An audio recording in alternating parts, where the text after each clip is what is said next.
Have you ever had a dream so vivid you knew it was real? Or avoided danger because you listened to that voice in your head? Have you simply thought of someone and out of the blue they call you? What is deja vu? What do the origin of life, the universe, meditation have to do with one another? Can our body naturally heal from disease? Have I lived other lives before, and is it possible those lives are affecting me now? What we call good and bad, negative and positive, are really a natural synchronicity initiated by our own Creator, bringing our lives into a harmonious balance. This is the rhythm of life.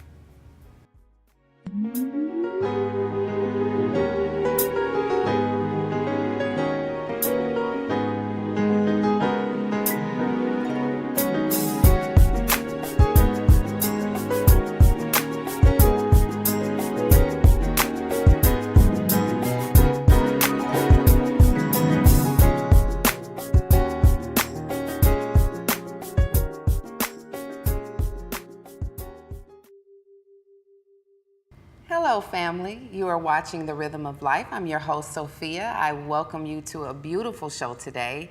I have a wonderful person with me today. She is a metaphysician and an intuitive, Estari Powers. Hi. Thank you so much, Estari. Thank you for having me. It's a pleasure. Oh, you're welcome. Thank you. It's more of a pleasure for me. So you are a metaphysician. Yes. What is that? Tell us in layman's terms what a metaphysician is. It sounds so official. Okay, well, a metaphysician can be one of two things. A metaphysician can be someone who studies metaphysical philosophy, the different branches of metaphysical philosophy like ontology, epistemology, and cosmology. And they teach the metaphysical laws of the universe. So the metaphysical, define metaphysical for me. Okay, so metaphysics is that which is the study of that which is beyond the physical, which is infinite in its expression. So because it is infinite in its expression, it has become like an umbrella term that encompasses everything from, like I said, metaphysical philosophy to spiritual psychology to the paranormal, the occult, everything supernatural in nature. Things we can't see. Exactly. That are everything going that on. is intangible. Yes. Okay.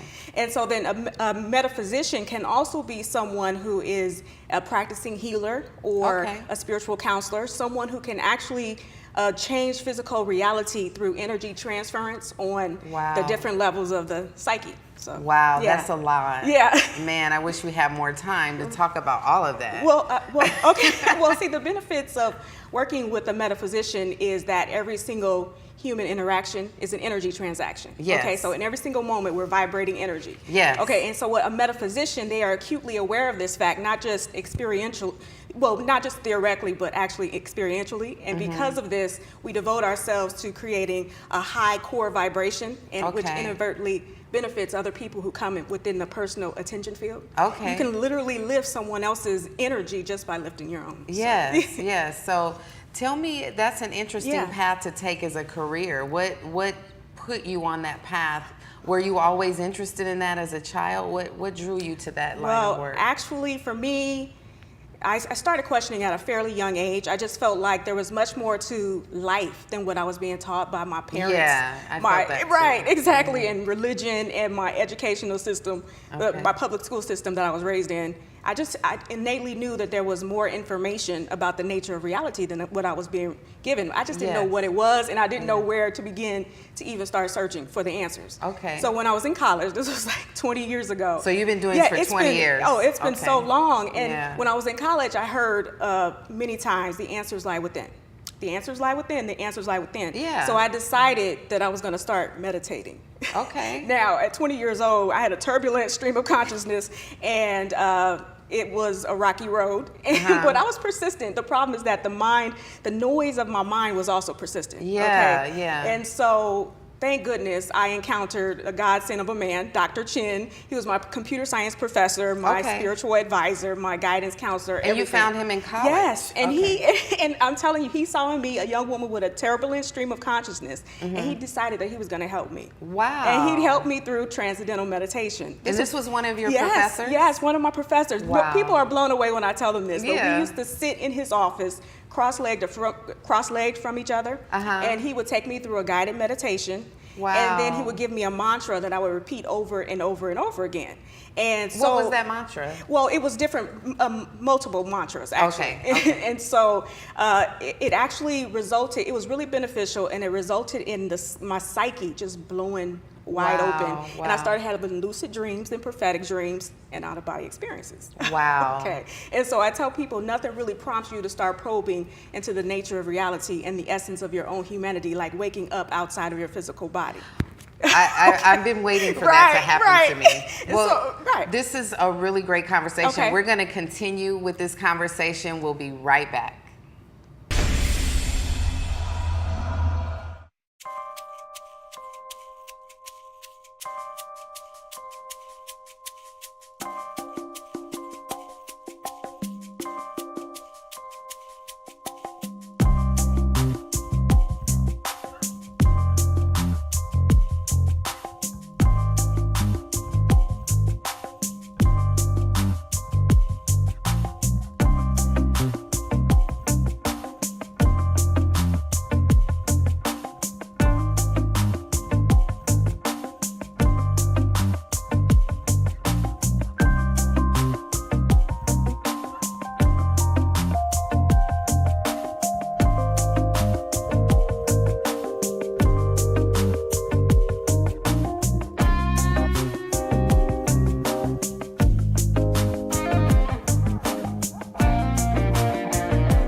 Welcome back, family, to The Rhythm of Life. I'm your host, Sophia, and we are back with Estari Powers.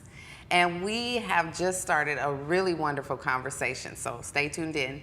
Okay. You were talking about you experienced some astral projections, some out-of-body experiences, and some other very intriguing things. Tell me a little bit about your first experience with that. Well, the first time I had an out-of-body experience, it was really life-altering because I could actually see the physical body lying there in the bed, and somehow I didn't have any form.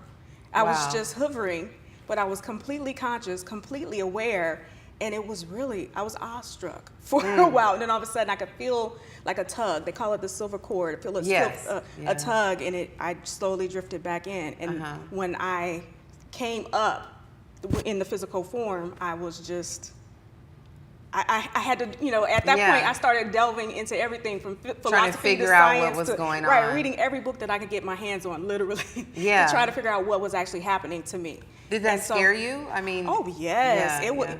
That type of experience can be really exhilarating or absolutely terrifying. Now, for me, it was terrifying because I didn't have any frame of reference for it. Right. You hadn't studied any of these things. And so I started studying metaphysics just to understand my own self. Right. Which is what I encourage most people to do. I've been studying for years and years and years, and now I follow my bliss. Now my bliss follows me. And that's the reason why I founded Metaphysics Worldwide. Yeah. And Metaphysics Worldwide is your company. Yes. And you have a website. Right. metaphysicsworldwide.com. estaripowers.com. Right, yes. Okay. And on that website, you offer classes. Yes, I do. And since you've been doing this for over 20 years, that seems right, exactly the natural path to take. Exactly.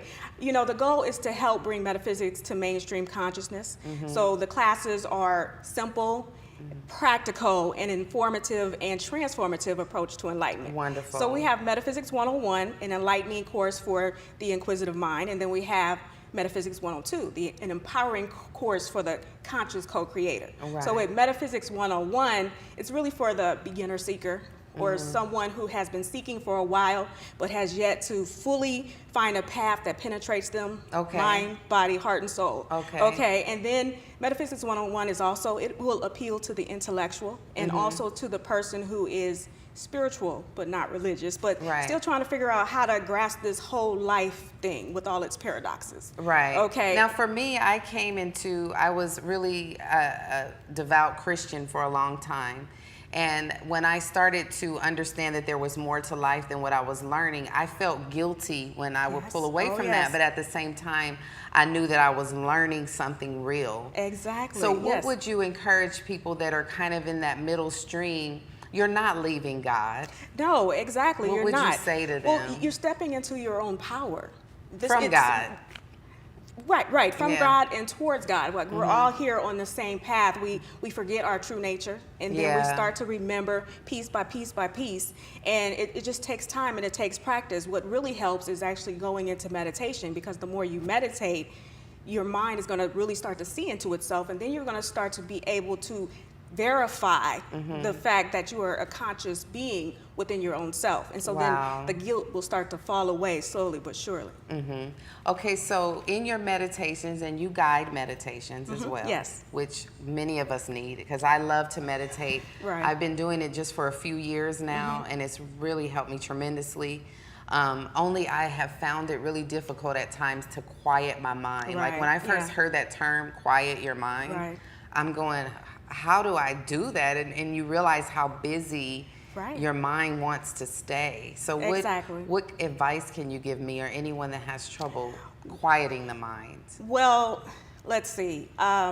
It's really about bringing the attention back towards consciousness. So first we have to establish ourselves as the awareness. Like most people are really trying to understand the true relationship between themselves as presence and then the ever-changing forces of the mind. So if you just, like for me in my experience of just not being able to handle it 20 years ago, because the mind is so turbulent and it's just doing its own thing and it's functioning autonomously, we just have to practice. And once we continue to practice and don't give up, eventually there's going to become a space. And you're going to be able to strengthen yourself as the awareness. You're going to have a space between the thoughts so that you won't, it's going to be able to break the identification with it. And stay in that space. Yeah, exactly. So the real advice is to just keep going, keep trying, keep doing it. Because a lot of times people who are just beginning to meditate, they give up because their mind is really negative and it's like, oh, this is a waste of time. And I can't tell you how many times. Right, it's not working because nothing's happening. But I'm telling you, if you do it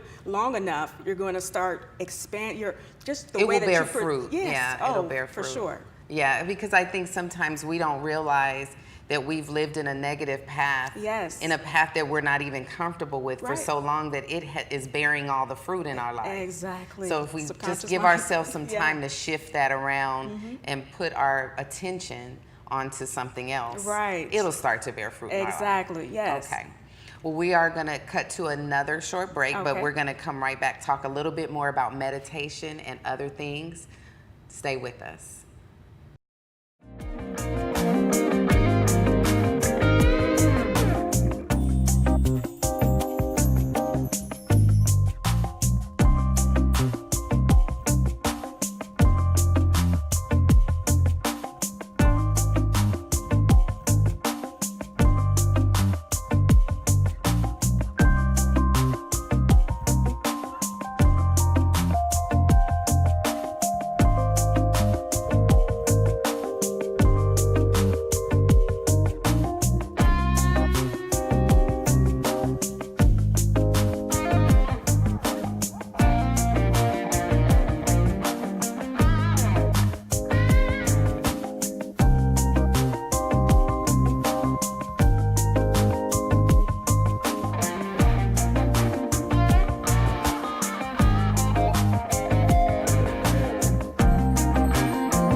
Welcome back, family. You are watching The Rhythm of Life. I'm your host, Sophia, and I'm here today with Estari Powers. Thank you so much, Estari. We've been talking about meditation, metaphysics, all these wonderful things to our origin. Tell me a little bit more how you would guide someone into meditating that's brand new. Okay, so what I like to do is I like to set the spiritual scene for someone who is just coming to meditation because, like I said before, the mind is negative and the cells are resistant. And so when people first start to try to meditate, the mind will say, nothing's happening.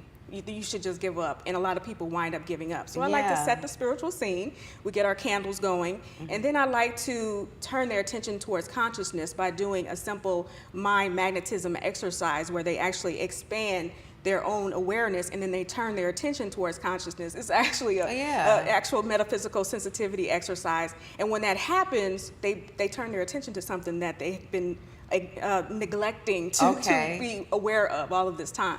And so everyone's reaction is, whoa. And so when I get them there, I try to keep their attention there, and then we go into meditation. And how do you help someone stay in? Because I notice for me, I can get in sometimes, but then all of a sudden I'm drifting off into something I need to do later, or even something that happened 10 years ago. Right, exactly. And I'm going, I don't want to think about this. Like, how do we just keep practicing? What do you suggest? Okay, so there is something called the focused attention meditation, which is going to help to build up the concentration muscle. So you take an object, I like to use a candle, where we stare at the candle intensely for at least 10 minutes. And that's actually going to be able to build up that muscle, the focused attention muscle. And so over time, the mind won't drift as much. And then we can do mindfulness meditation as well. So I like to combine them. I do the focused attention meditation, and then after that we go into the mindfulness meditation where you just stay as the observer. You just are aware of all of the thoughts, all of the emotions, all of the different sensations of the stream of consciousness that and you just let them flow. You don't try to stop them. Because that is a good way to recognize, because most people are completely identified with this stream of energy as if it is who they actually are, when it's not. It's an illusion. And so it just takes time. So really the biggest thing is to encourage the beginner seeker to just continue, just keep doing it and keep practicing, because after anything that we want to master in life, we have to practice it. Practice it over and over and over again. And so I tell people, what do you think happens when you've been practicing over and over again for 20 years? Which is what I've been doing. So I know that of which I speak because I've been doing it. So just listen and you'll get there. You know? Because we don't realize we have been practicing some things for a long time since we were little kids. And the habits of our parents. We have to recondition ourselves. Decondition and then recondition. Okay, so when you're in a guided meditation, say one of your classes, you said you use a candle. And that candle is activating what? Is that the third eye, would you say? Yes, the third eye, the pineal gland, is going to be stimulated. And what really the candle, what happens is that if you do the mystical meditation where you stare intently at the flame and you set your intention to be integrated with your highest self, the flame is going to leave an impression when we go into our mindfulness meditation. And the place of where the candle flame impression is where I want to guide people's attention, because that's where the pineal gland is. And then we want to be able to start to, most people's pineal gland is calcified, so we want to start to break that up and start to activate it. So they can start to be able to confirm it within their own selves, because when people go into meditation as a beginner, there's nothing happening. There's nothing to keep them there. But when they start seeing lights and they start feeling and they start hearing things and seeing colors they've never seen before, then now that's a motivation to do it more. So and you can research the pineal gland and find out all that it does. It helps us in our dreams. That's what we're seeing with. So, and we're just not taught about any of that. And so we're reluctant to believe it as adults, you think? Okay.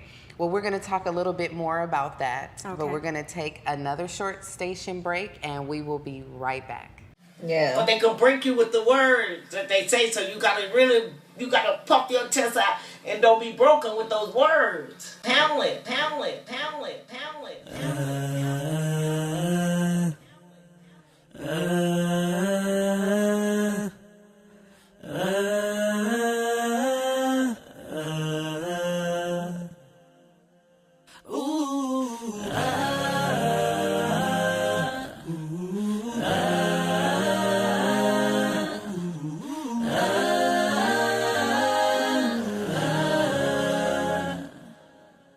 I don't always have the answers, not as much as I want. I'm learning that I still got room to grow. Oh, every day ain't always sunny, but I ain't scared of the dark. 'Cause even when the sun don't shine, I know to make lemons in the lemonade. Something out of nothing, I just roll with the punches. I'm cool. 'Cause I remember grandma's words saying, baby, this is what you do. You gotta be strong, be wise, don't let them see you cry. Fight hard and have your own mind, and in the end it will be alright. She told me, Don't you worry. you gotta be strong. Hold on. I know I should be wise. Be strong. I love you. Don't worry, baby. No, no, no, no, no. Welcome back to the Rhythm of Life. We thank you so much for sharing your time with us once again. I'm here with Estari Powers. Thank you, Estari. Yes, you're welcome. We were talking a lot about meditation, metaphysics, the pineal gland. You Yes. also offer classes. You're a Yes. metaphysician. Right. In those classes, you've been doing this for a long time. So tell me a little bit about some success stories or some positive story, or even just one, that you can share with us today. Okay, so the real benefit of teaching metaphysics is that people awaken at different ages. So the youngest person I've taught so far is 12, and the oldest is 63. Wow. Okay, so we're all here on this whole life journey. We're just within different levels of perspective on this same whole earth plane, right? Yeah. Okay, so one of my students, she's a teenager, and I was teaching her the mind magnetism section, and I showed her how to expand her awareness of her own self and turn her attention towards consciousness, which is really children, youngsters, they get it more than we do as adults. And so her eyes just bulged out of her head, and she said one word, she said, awesome. It just felt so yes, good. you can feel it. You can feel it. And then one of my students, when she first came to me, the first thing she wanted to address was the fact that she had felt that she was receiving spiritual messages throughout her life, and she just wanted to be able to be confident enough to actually pursue it, to actually help other people. And I can relate to that. I can relate to that because I remember just feeling something that I thought everybody felt. Right. And once I became an adult and started talking about it, people were like, no, I've never experienced that. Right. And I learned that it is something, a special kind of connection I'm getting, and I'm still figuring out what it is and how to tune into it. So exactly. And so I was able to do that for her. And after taking Metaphysics 101 and 102, she contacted me about 2 months afterwards, and she said that she was approved to start giving angel readings professionally, and she's really going to start pursuing that. And she said it was a result of just the confidence she felt after taking the class. So you mentioned the different classes that you offer. What can someone expect like afterwards? What can they walk away and just go back to their regular life, you think? Will they have a path of teaching, or is that just left to be said? Well, how do they know? I actually designed the course to help make that shift. It's really to facilitate the integration of the ego mind with the higher self. So I don't know, I think you might reach a point of no return if you take the class. So before you go into that, what is the ego mind and the higher self? Explain that well, for the us. ego mind is, we go in depth in this in Metaphysics 101 in the second class, where we talk about the difference between the ego mind and the subconscious mind and then the higher self. Now the ego mind is an entity that is that voice in your head that, and a lot of times their ego mind is negative in nature, and it's just that voice, that constant voice that judges and whispers in your ear. If people turn their attention towards consciousness, they'll actually start to be more aware of it. And then the highest self is actually the God self. It's the supreme. One of the metaphysical laws of the universe is the universal law of the one mind, which is there's only but one mind that all minds come from. Yes. And so that is the highest self. Okay. Yeah. Okay. And you were explaining how your class can guide us through those different things. Right. Okay. Yes. So When you're helping someone do that, your classes are weekly, monthly? Right now the classes are bi-weekly through Skype or in person. And so it's like about a 90-minute session, and we just go through, what I like to do is offer the curriculum. We go through like the structured information. I want to empower people with powerful information, and then we go through metaphysical sensitivity techniques, and then we actually go into meditation. I want to give them hands-on experience with an actual expert, advanced meditator, so that they can actually see it. And I want to guide them through it to help them divert the fact that the mind is going to start being busy. So I bring in a guided meditation that will keep them on the track. And meditation just seems to be the key. Oh, yes, for sure. Seems to be the key. Why do you think that is? Well, because we are consciousness. And so what happens is, as soon as we're born, everyone is encouraging us to become physically identified. It's like, come on, baby, come on. Yeah. So we become physically identified when actually we all started off as consciousness. So we have to break that identification, and we have to just kind of put everything away for a while, put everything away, turn off everything, and go within, so we can actually see that there is a whole universe inside of us. It is. Yeah. Right. Well, thank you for that. Yeah. Thank you so much for sharing all that information. EstariPowers.com. Thank you so much, family. You can find me on Instagram at iSophiaM, or you can email me. I want to thank Pasadena Media, and I leave you in the grace and the peace of all that is.